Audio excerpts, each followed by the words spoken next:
राइसहरूलाई भनेर म एकछिन दिँदैन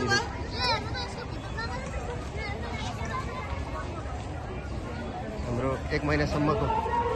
क्याम्प बसेको टेन्ट व्यवस्थापन गर्दै हाम्रो स्काउट भाइ बहिनीहरू अनि यता चाहिँ बाँसहरू मिलाउँदै यता अस्मर जगेको इँटाहरू जग्गे बनाउँदै अनि यता त इँटाहरू काँचो इँटाहरू व्यवस्थापन गर्दै हाम्रो बहिनीहरू सिधै राख्दै होला सिधै राख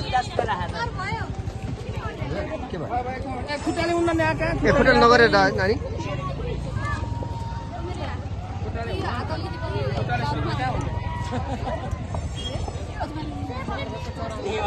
ए बिस्तारै गर भने त्यो इँटा टुक्रा छेउछेउको जान्छ कि राम्रोसित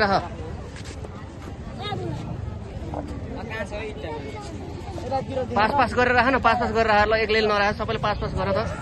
सबैले मिलेर गर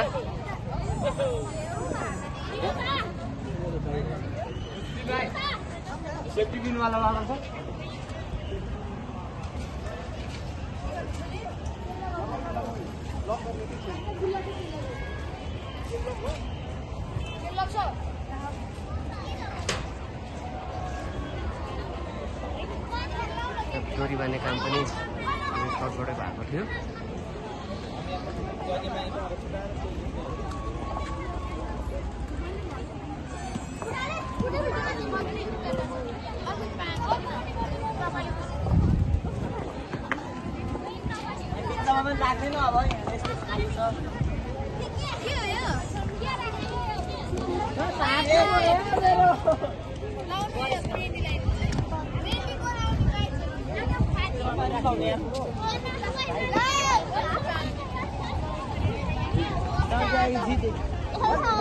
Hả?